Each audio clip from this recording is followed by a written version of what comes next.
Hello, friends. This is Sayyid Asif Jah once again.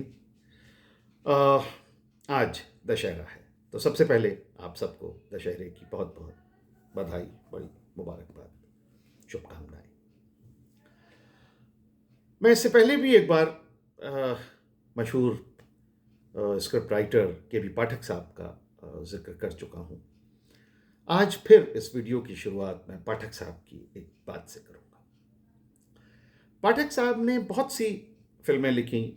मेरे ख्याल से उनकी सेंचुरी से ज़्यादा ऐसी फिल्में थीं, 100 से ज़्यादा ऐसी फिल्में थीं जिन्होंने जुबली बनाई, golden jubilee, silver jubilee, platinum jubilee, diamond jubilee.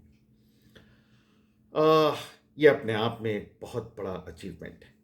बहरहाल, तो पाठक साहब कहने का मतलब यह है कि पाठक साहब एक बहुत सक्सेसफुल और बहुत कमर्शियल स्क्रिप्ट राइटर थे। एक दिन उन्होंने मुझे बिठाल के उन्होंने कहा कि आसिफ साहब, मैं बैठिए, मैं आपको हिंदी सिनेमा का एक मंत्र बताता हूँ।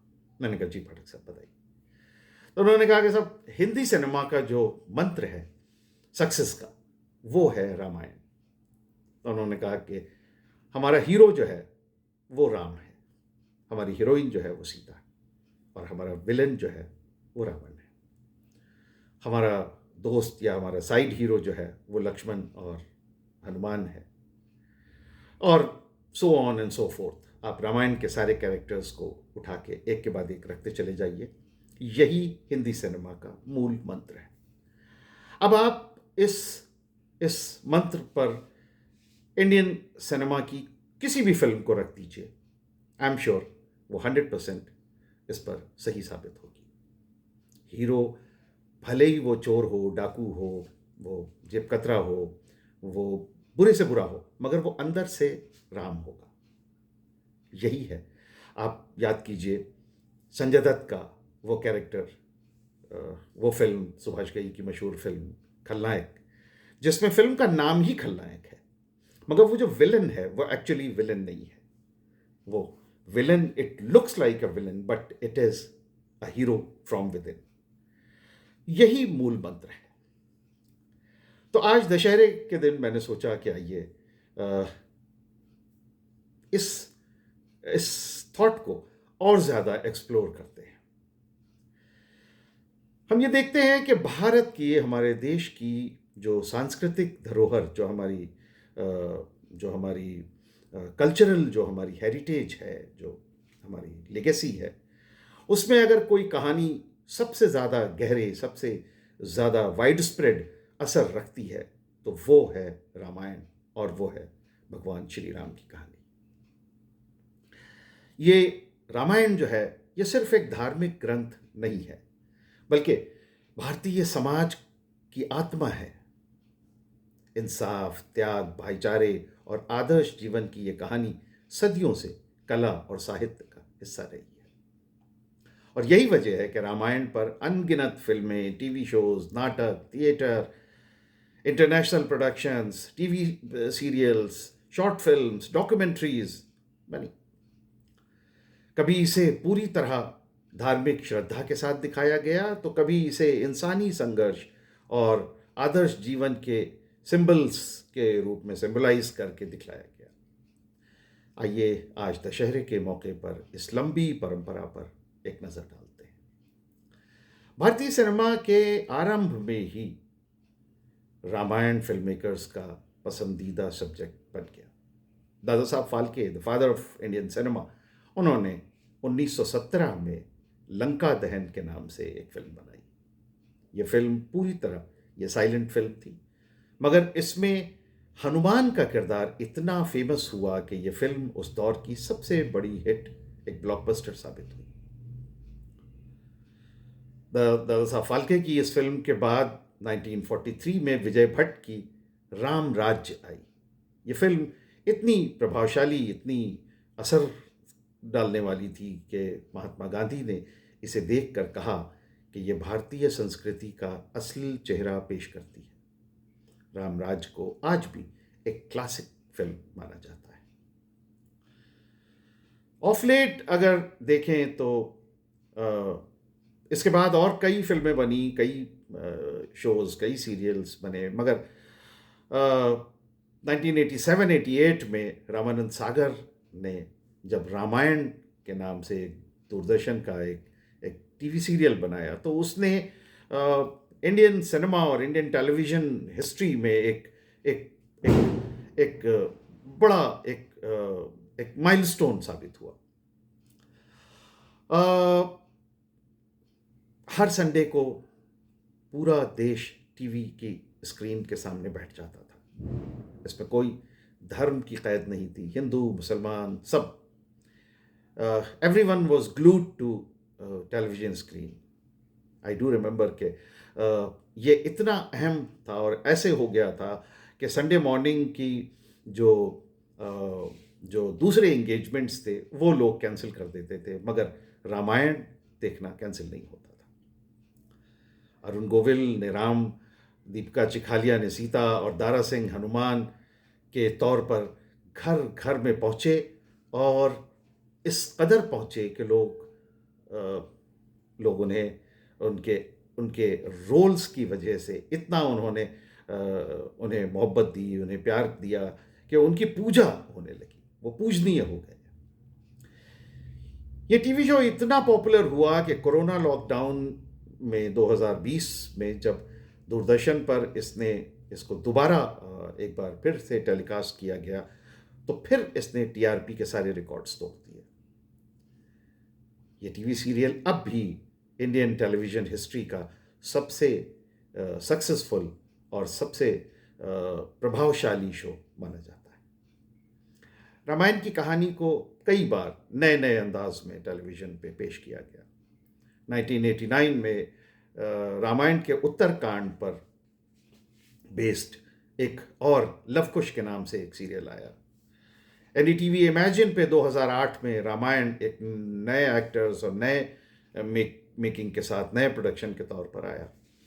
सिया की रामायण 2015 में सीता के पॉइंट ऑफ व्यू से कहानी कही गई, और ये 2015 में सिया की रामायण के नाम से ये भी एक सीरियल आया। सिया राम के लवकुश, ये 2019 में रामायण का जो लास्ट पार्ट है उन हिस्सों पर आधारित एक सीरियल ये भी बना। राम सिया के लवकुश 2019 में ये बना। इन रीमेक्स ने नई पीढ़ी तक रामायण की कहानी को पहुंचाया। इस मॉडर्न एरा में जब बच्चों तक रामायण पहुंचाने के लिए कई एनिमेटेड फिल्में भी बनी। रामायण द एपिक 2010 में रिलायंस और डिज्नी ने मिलकर ये फिल्म बनाई। हनुमान और हनुमान रिटर्न्स ये बड़े फेमस एनिमेटेड फिल्में हैं जिनमें रामायण की झलक दिखती है। फिर इंडो जापान कोलैबोरेशन से बनी एक animated film Ramayana the legend of prince Ram 1992 में आई, और जिसे इंटरनेशनल लेवल पर बहुत सराहा गया, बहुत देखा गया और बहुत सक्सेसफुल रही। भारत की सांस्कृतिक परंपरा में सबसे पुराना और लोकप्रिय मंचन रामलीला का है। रामलीला आज भी छोटे छोटे गांवों, कस्बों से लेकर बड़े शहरों तक, छोटे स्टेजेस से लेकर के बड़े लार्जर देन लाइफ प्रोडक्शंस के साथ रामलीला को स्टेज किया जाता है, छोटे बड़े हर लेवल पर, पूरे देश में, बल्कि पूरी दुनिया में। ये दशहरे पर गांव-गांव और शहर-शहर में आयोजित की जाती है। इसमें राम के जन्म से लेकर रावण वध और राम अभिषेक, राज्य अभिषेक तक की पूरी कथा एक नाटक के तौर पर दिखाई जाती है। यूनेस्को ने रामलीला को intangible cultural heritage of humanity declare किया हुआ है। यह आयोजन धार्मिक श्रद्धा से आगे बढ़कर एक कल्चरल उत्सव, एक कल्चरल फेस्टिवल बन चुका है। रामायण पर बनी कुछ और जो इम्पोर्टेंट फिल्म्स हैं वो हैं 1962 में बनी लवकुश, ये रामायण के उत्तरकांड पर बेस्ड थी। श्री राम राज्य जैसी धार्मिक फिल्में जो उस दौर में बेहद लोकप्रिय हुईं। 2023 में आदि पुरुष रामायण का एक आधुनिक वर्जन जिसने विवादों के बावजूद लोगों का ध्यान अपनी तरफ खींचा। कई फिल्में रामायण से इनडायरेक्ट वे में प्रभावित हुई, जिसमें रावण का रूपक विलन एज रावणा अक्सर ये प्रयोग हुआ। रामायण की कथा सिर्फ हिंदी फिल्मों तक ही लिमिटेड नहीं रही, बल्कि तेलुगु सिनेमा में एनटी रामाराव, एनटीआर, मशहूर एक्टर, प्रोड्यूसर, डायरेक्टर और आंध्रा के एक्स सीएम, उन्होंने राम और रावण दोनों की भूमिकाएं निभाकर अमर कर दी। तमिल, कन्नड़, मलयालम सिनेमा में भी रामायण कई बार फिल्में बनी और हिट हुई। नेपाल, इंडोनेशिया, थाईलैंड, कंबोडिया और मलेशिया में रामायण के स्थानीय संस्करण मौजूद हैं, जैसे थाईलैंड में राम किएन और कंबोडिया में रमकेर। इंडोनेशिया में रामायण बैले आज भी हर साल मंचित होता है।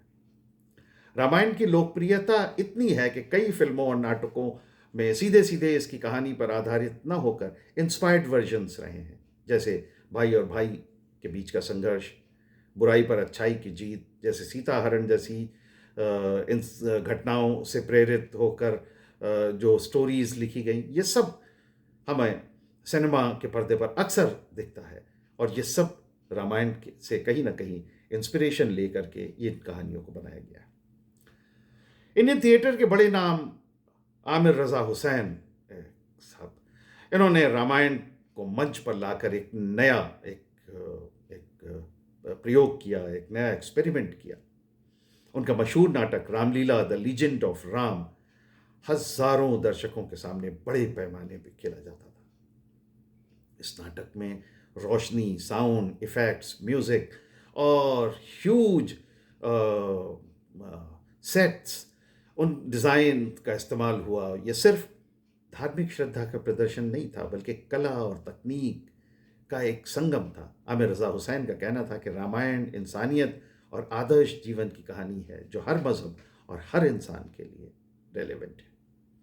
साइलेंट एरा से लेकर मॉडर्न डिजिटल एज तक रामायण और भगवान श्री राम की कहानी हर दौर में कला, सिनेमा और मंच पर होती रही है, उनको इंस्पायर करती रही है। चाहे दादा साहब फाल्के की लंका दहन हो, रामानंद सागर की रामायण हो, एनिमेटेड फिल्में हो, या आमिर रज़ा हुसैन का थिएटर हो, रामायण और श्री राम का अट्रैक्शन कभी कम नहीं हुआ।